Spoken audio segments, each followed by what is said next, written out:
There are growing calls to strip Harry and Meghan of their royal titles. The New York Post is reporting that locals in the UK say enough is enough, especially after Prince Harry's disastrous BBC interview, which aired hours after he lost his appeal for a taxpayer-funded UK. It was obvious something was brewing the moment whispers started echoing through Westminster. At first, it felt like just another headline, one more bump in the long, messy saga of Prince Harry versus the Crown. But then came the petition. Not some viral outrage on Twitter, not a celebrity protest, a formal motion inside the House of Lords, a direct strike from the very heart of Britain's political elite. It's not just about scandal or reputation. It's about stripping Harry of the one thing he still clings to, his royal title. And if you think this is just symbolic, think again. This is about legacy. This is about power. This is about whether someone who's chosen to burn every bridge behind him still gets to wear the badge of the very institution he abandoned. It's not a family dispute anymore. It's a constitutional reckoning. More drama in the very public spat between the British royal family and the Duke and Duchess of Sussex. The couple have lost their UK home after being evicted by King Charles. CNN's Max Foster reports. This story has been bubbling up all week, ever since the Sun newspaper headlined that Harry and Meghan are being evicted from Frogmore Cottage, a decision apparently made by the King after Harry published his memoir. Prince Andrew, according to the Sun, has been offered Frogmore instead. This was a cottage gifted to Harry and Meghan by the Queen. They had spent nearly $3 million renovating it, but in future they won't be able to stay in it when they come to the UK or benefit from the security that comes with it. The palace aren't saying anything about this, only a royal source telling CNN that this is a private family matter, but Harry and Meghan have confirmed to CNN that it has been requested that they vacate the residence. We'll have to see whether or not they come over to the UK in May for the King's coronation. Now the country that once adored him, the boy who walked behind his mother's coffin, the prince who served in Afghanistan, is watching him get dismantled piece by piece. Not by palace aides or tabloid editors, but by Parliament itself. What started as a royal departure has spiralled into a full-blown crisis of identity, duty and loyalty. And the stakes, they couldn't be higher. Because if this petition goes through, Harry won't just lose a title, he'll lose the last thread connecting him to the monarchy that made him. So, buckle up, because what we're about to unpack isn't just royal drama, it's history in the making. And it's getting brutal fast. The British House of Lords, the literal backbone of royal tradition and political formality, has launched a formal petition to strip Prince Harry of his Duke of Sussex title. Not just some social media campaign or angry public rant. Prince William is reportedly formulating a plan to finally strip Prince Harry and Meghan Markle of their HRH titles. Riley Sullivan is a lifestyle reporter here at skynews.com.au and he's always across the latest celebrity headlines. Riley, great to see you. Great to be here. Prince William, he's reportedly furious after it emerged that Meghan Markle is still using her HRH title despite agreeing to drop the title when the Sussexes left royal duties. How is Will planning to deal with this? Yes, you're absolutely right. I think Meghan Markle has been very brazen recently with the use of the HRH. This is a full-blown institutional move, and it's coming from the top. Conservative peers, seasoned crossbenchers, lawmakers who don't just dabble in drama, they shape history. What blew me away is how serious this is. It's not symbolic, it's not a stunt. These are the same halls that have dealt with royal crises for centuries, and now they're targeting Harry like he's a rogue agent of the Crown. Now, a staggering 2/3 of Brits are calling for Harry and Meghan to be stripped of their HRH titles. A new poll by Find Out Now has revealed that most of the public is supporting the King in this family feud, ongoing family feud, after Harry's bombshell BBC interview. It follows the Court of Appeal's decision to not overturn the ruling on his security in the UK. I would love reconciliation with my family. I don't know how much longer my father has. He won't speak to me because of this security stuff. But it would be nice to reconcile. If they don't want that, that's entirely up to them. In response to Prince Harry's allegations, Buckingham Palace have actually released a statement, which is very unusual, to be fair. All of these issues have been examined repeatedly and meticulously by the courts, with the same conclusion reached on each occasion.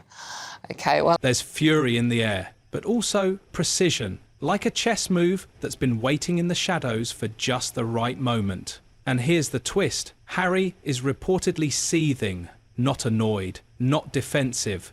He's absolutely livid, because if there's one thing he's clung to since ditching royal duties and jetting off to California, it's that title. His title as the Duke of Sussex gives him weight in boardrooms, media and Hollywood. So this is the first domino in what could be the total dismantling of Harry's royal identity. And watching Parliament gear up like this, it feels like the establishment is finally ready to shut the door on the prodigal prince for good. This isn't just one chamber's crusade, it's becoming a national reckoning.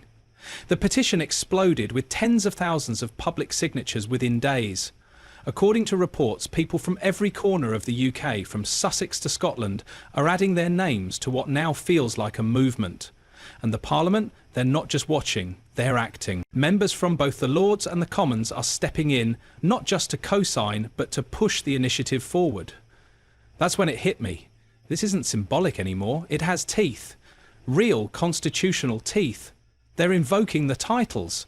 Deprivation Act of 1917, a law last used during World War I to strip royals of their titles for siding with enemy nations. And now they're arguing Harry's betrayal might not be military treason, but it's damn well close in spirit. You can feel the temperature rising, like the country's fed up with watching someone trash the crown and cash in on its name at the same time. This isn't just a formal rebuke. It's a systematic dismantling of Harry's last real claim to aristocracy. What started as public anger is becoming political action, and once Parliament aligns with public sentiment like this, history tells us there's no turning back. A source close to the royal family revealed that the late Queen was so fearful of Harry and Meghan that she wouldn't want to be alone with them. Now here's where things take a sharp turn. Harry didn't just leave the UK to live a quieter life. He got loud. Too loud.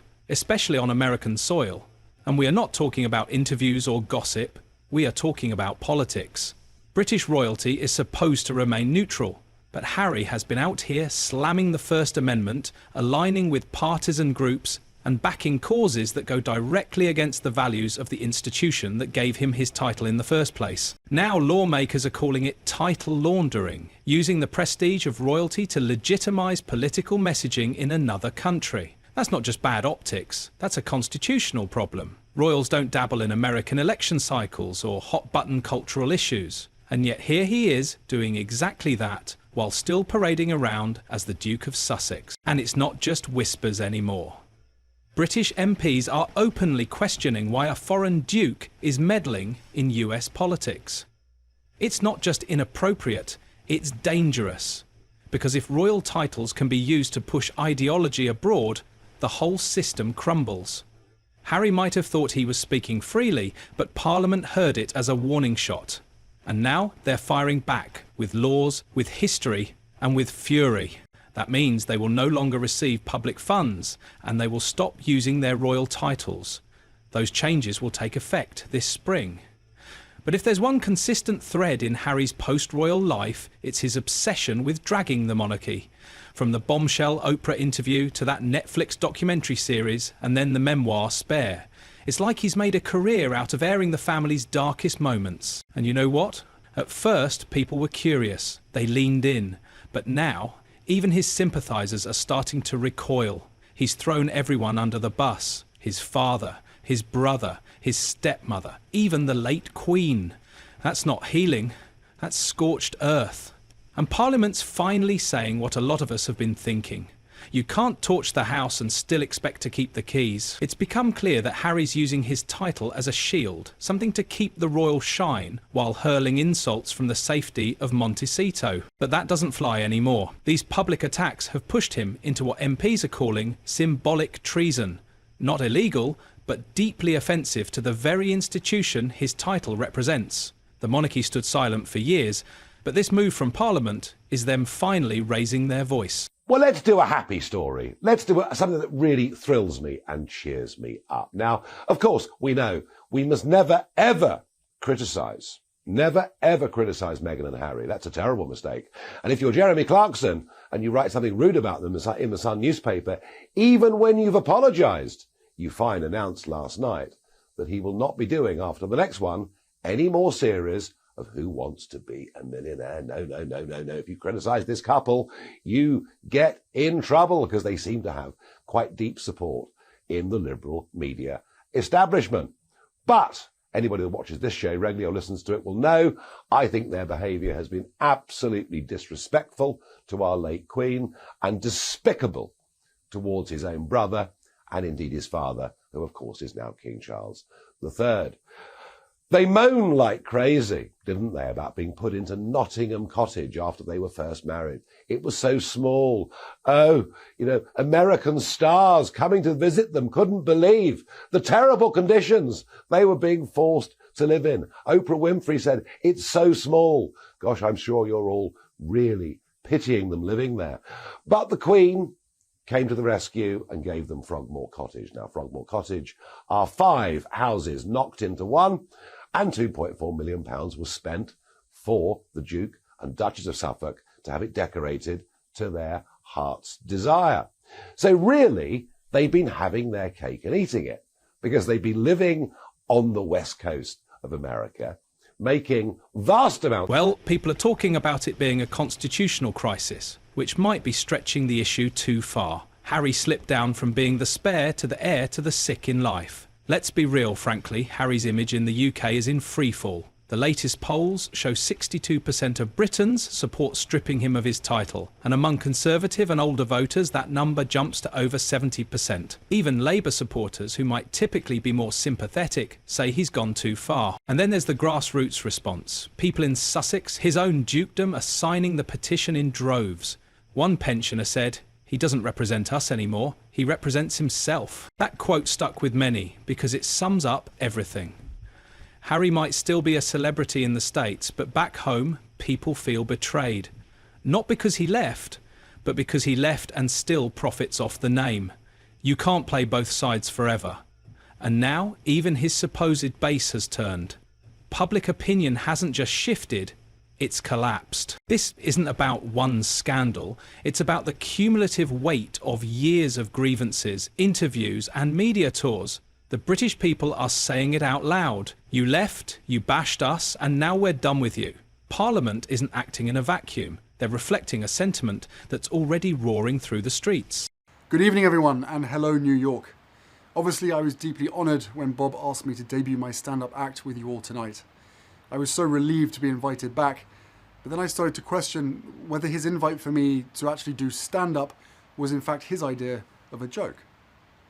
Either way, due to the shockingly low representation of gingers last year, and out of respect for my fellow endangered species, here I am, reporting for duty. Now, you're probably thinking, please God, don't let him drink beer out of a prosthetic limb again, or make some inappropriate joke that only the military amongst us would get. Well, I assure you there's no need to worry, because I was born for this. As someone who never gets scrutinised, I haven't even had to prepare much. But out of an abundance of caution, I have been working on this particular act for quite some time, and everyone I know tells me it's perfect. And no. Well, here's where things get ugly. Harry and Meghan didn't just walk away from royal life. They monetised it, and heavily every deal they've signed, including Netflix, Spotify, and even children's books, has leaned on their royal branding. It's not Harry and Meghan private citizens. It's the Duke and Duchess of Sussex splashed across press releases, opening credits and podcast intro. That's not subtle. That's brand strategy, and the UK isn't having it. Critics are calling it title trafficking, using inherited prestige to sell stories, merch and public image while pretending to be normal. Even their kids are being packaged with royal titles. And yet, they talk about privacy and stepping back. The contradiction is loud, and people are listening. This wasn't a quiet exit, it was a business move. And now Parliament's stepping in to say, you want the money and the fame, then drop the royal mask. Because in the UK, titles aren't clickbait. They're supposed to mean something. And Harry's turned this into a marketing gimmick. If you enjoyed this royal firestorm, like the video and subscribe to the channel for more fascinating royal discussions.